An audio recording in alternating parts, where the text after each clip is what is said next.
আমাদের দেখে আরও মেয়েরা বাইরে আসুক, আরও উদ্যোক্তা হোক। ফিল হাংরি পাথরঘাটাবাসীর সাথে থাকবে পুরো শীত জুড়ে।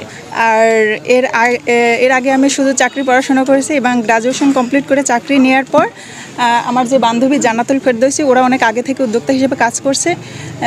ওদের সাথে অ্যাড হয়ে আমি চাকরির পাশাপাশি এটা করছি। চাকরির পাশাপাশি এটা করছেন, আসলে সমাজে মানুষের কথা এরকম কোনো কিছুর সম্মুখীন হন কি আপনারা? হ্যাঁ, অবশ্যই। এই কাজটা শুরু করার আগে উপজেলা প্রশাসন আমাদের অনেক হেল্প করেছে।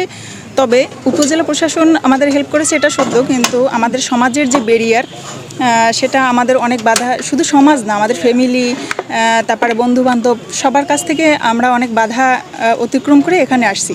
তো সবশেষে আমরা আসতে পেরে আমরা এটাই বলতে চাই যে আমরা নারী, আমরা পারি। হ্যাঁ, অবশ্যই। এখন প্রথমে একটু ব্যারিয়ার থাকলেও এখন সবাই আমাদের সাপোর্ট দিচ্ছে। আর আমাদের ফিল হাংরি খুব সামনের দিকে ভালোভাবে এগোচ্ছে, সবাই সাপোর্ট দিচ্ছে। উপজেলা প্রশাসন সহ আমার বন্ধুবান্ধব, ফ্যামিলি সবাই আমাদের সাপোর্ট দিচ্ছে। সবাই দোয়া করবেন আমাদের জন্য।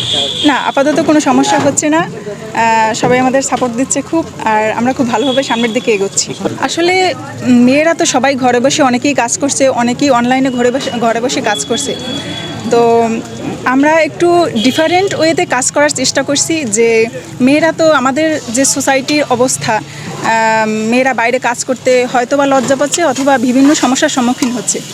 তো আমরা নিজেরা উদ্যোগী হয়ে বাইরে আসছি যেন আমাদের দেখে সব মেয়েরা ইন্সপিরেশন পায়, প্লাস বাইরে এসে কাজ করতে আরও উদ্বুদ্ধ হয়। আমাদের দেখে আরও মেয়েরা বাইরে আসুক, আরও উদ্যোক্তা হোক, আরও কাজ করুক। আমাদের তরুণ প্রজন্মের হাত ধরে বাংলাদেশ আরও আগাবে, আমি এই প্রত্যাশা করছি। আমাদের এখানে শীতকালীন যে আইটেমগুলো আছে, চালের রুটি, হাঁসের মাংস, চিতই পিঠা, কাঁকড়া ফ্রাই থাকছে, বিভিন্ন ধরনের চা এবং শীতকালীন যে বাহারি সব পিঠা।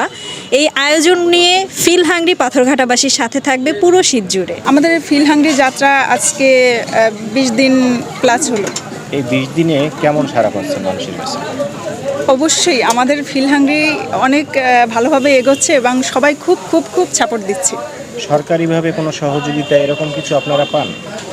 আপাতত পাচ্ছি না, আমরা নিজেদের প্রচেষ্টায় আগাচ্ছি। তবে উপজেলা প্রশাসন আমাদের নিরাপত্তার দিক থেকে অনেক হেল্প করেছে। বিশেষ করে আমাদের উদ্বোধনের দিন UNO sir, UNO madam, AC land sir, তারপর আরও অফিসিয়াল অনেক স্যারেরা ছিল, তারা অনেক অনেক অনেক সাপোর্ট দিচ্ছে আমাদের। মোটামুটি আমাদের পাথরঘাটার মতো জায়গায় খুব ভালো একটা উদ্যোগ। আমি ওদেরকে সাধুবাদ জানাই এবং পাশাপাশি আরও আমি চাই যে কেউ যদি এরকম শিক্ষিত সমাজ উদ্যোক্তা হতে চায়, তাহলে আমি তাদেরকেও সাধুবাদ জানাবো যে আসলে এটা খুবই ভালো একটা উদ্যোগ। এর জন্য ভবিষ্যতে আরও ভালো করে এই প্রত্যাশাই রাখি এবং এটা যেন কন্টিনিউ করতে পারে এবং সবাই যেন সার্বিক সহযোগিতা করে এই বিষয়ে। আমি খাইছি কাঁকড়া ফ্রাই, রুটি, হাঁসের ঝোল আর একটা জামাই পিঠা বলে, সাথে এখন চা খাবো। লিমিটেশন এবং সবার ক্রয় ক্ষমতার ভিতরে 100 টাকা। আমাদের পাথরঘাটা বর্তমানে মেয়ে উদ্যোক্তা 30+ আছে।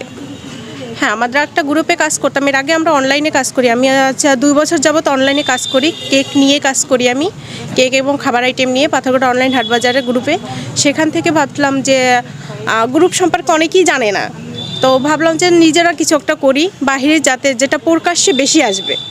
সেখান থেকে আমাদের এভাবে একটা কাজ শুরু করার। না, মোটামুটি তো প্রথমে তো যখন আলোচনা হয়েছে তখন অনেকেই বাধা বিপত্তি করছে বা হয়েছে যে না, এটা ঠিক হবে না, 10 জন দেখলে কি বলবে, মেয়েরা রাস্তার পাশে একটা দোকান দিচ্ছে, অনেক রকম মন্তব্য হয়েছে। যখন না দেখতেছি না, যখন শুরু করেছি তখন মোটামুটি সবাই সাপোর্ট করছে এবং আমাদের যে কাস্টমাররা আসে, যে রিভিউ দেয় বা তারা যে উৎসাহ দেয়, সেটার কারণে আমাদের পরিবার এবং সামাজিক সব দিক থেকে আমাদেরকে ভালোই মর্যাদা দিচ্ছে। এক্ষেত্রে আমি বলবো যে বাসায় বসে থেকে কি আর হবে, আর চাকরির পিছনে ছুটেও যে চাকরি বলতে আমাদের মতো মধ্যবর্তী ফ্যামিলির যারা আছে বা নিম্ন ফ্যামিলির যে মেয়েরা আছি আমরা, আমাদের জন্য চাকরি বলতে সোনার হরিণ, যেটা আমরা ছুঁতে চাইলেও পারি না। আমি মনে করি সেই সোনার হরিণের পিছনে না ছুটে সবাই যে কোনো কাজ করুক, মানে একটা কাজ করুক, সেটা অনলাইন ভিত্তিক হতে পারে। আমি বাসায় বসেও, আমাদের গ্রুপে অনেক মেয়েরা আছে যা বাসায় বসে কাঁথা সেলাই করে বা হাত পাখা সেলাই করে, পিঠা বানায়। তারপর আমি মনে করি সবারই এরকম একটা কাজ করা উচিত।